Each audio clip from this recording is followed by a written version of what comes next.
반갑습니다. 언론 소비자 주권 행동, 언소주, 미 사설 탐정입니다. 오늘 의뢰해주신 사건 현장은 2026년 3월 30일자 조선일보 사설, 정파적, 역사 바로 세우기, 아닌지 돌아봐야, 군며.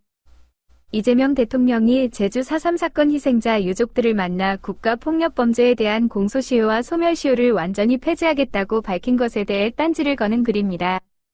얼핏 읽어보면 과거사 청산은 좋지만 너무 무리하면 사회적 갈등이 생기니 신중하자는 꽤 합리적인 조언처럼 들립니다. 하지만 탐정의 돋보기를 들이대면 기득권 언론 특유의 교묘한 물타기와 가해자 보호 본능이 선명하게 드러납니다. 자, 저와 함께 이 사설이 숨기고 있는 지문들을 하나씩 채취해 볼까요? 1. 현상과 본질, 사회통합이라는 껍데기, 가해자 면죄부라는 본질. 이 사설이 내세우는 껍데기, 팩트는 이렇습니다. 국가폭력에 대한 보상은 찬성한다. 하지만 80년 전 사건의 가해자를 지금 와서 처벌하려는 건 분란과 분열을 일으키는 정파적 행위다. 하지만 이들이 진짜 유도하려는 프레임, 인텐트는 무엇일까요? 바로 국가폭력의 책임자들에게 면죄부를 주고 기존 기득권의 역사적 정통성을 방어하겠다는 것입니다. 비유를 하나 들어보죠. 동네 폭력배가 우리 집에 쳐들어와 가족을 때리고 재산을 빼앗았습니다. 수십 년이 흘러 동네 이장이 오더니 불쌍하니 마을 기금으로 위로금 좀 줄게. 하지만 그 폭력배는 지금 동네 유지로 잘 살고 있으니 굳이 옛날 일들 쳐서 벌 주려 하진 마. 동네 시끄러워져 라고 하는 격입니다.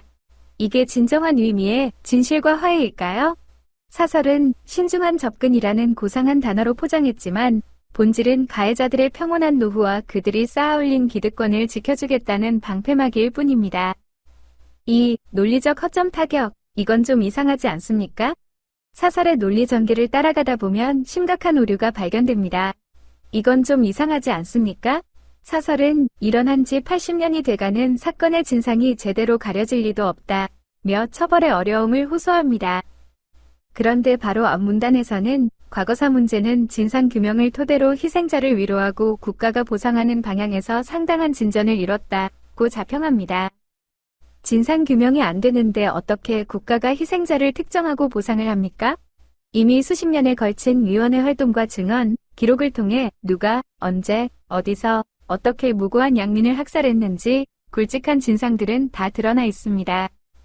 진상이 가려질 리 없다는 말은 사실관계의 무지가 아니라 진상을 인정하기 싫다는 속마음이 무심연 중에 튀어나온 겁니다. 또한 합리적으로 추론해보자면 범죄자를 가려내 심판하는 것, 정의 구현이 어떻게 진실과 화해를 넘어서는 과도한 조치가 됩니까? 진짜 화해는 가해자의 처절한 반성과 합당한 책임이 전제될 때만 가능합니다. 독일이 왜 지금까지도 90대가 넘은 나치 전범들을 찾아내 휠체어에 태워서라도 법정에 세우겠습니까? 국가라는 이름으로 자행된 반인륜적 범죄에는 시효가 없다는 인류 보편의 상식을 실천하는 것입니다. 나치 전범 처벌에는 박수치면서 왜 우리 현대사의 학살자들에게는 그토록 관대한 것일까요? 3. 역사, 사회적 맥락, 왜 그들은 남로당과 박진경을 소환했나?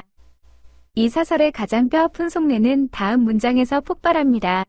맥락을 봐야 합니다. 4.3 사건과 여순 사건 모두 남로당의 반란을 진압하는 과정에서 일어난 현대사의 비극이다. 그리고 박진경 대령에 대한 국가 유공자 취소, 중략, 또 다른 분란과 분열을 피할 수 없다. 조선일보는 여기서 4.3을 국가폭력에 위한 양민학살이 아니라 남로당 반란 진압 과정의 부수적 피해로 프레임을 슬쩍 바꿉니다. 학살의 원인을 피해자나 이데올로기 탓으로 돌리는 전형적인 수법이죠. 특히 박진경 대령을 콕 집어 옹호한 부분은 이 사설의 백미입니다. 박진경은 4.3 당시 강경 진압을 주도하며 무차별적인 체포와 학살을 제시해 제주도민들에게는 공포와 원한의 대상이 된 인물입니다. 오죽하면 그 잔혹함에 반발한 부하들의 손에 암살당했겠습니까?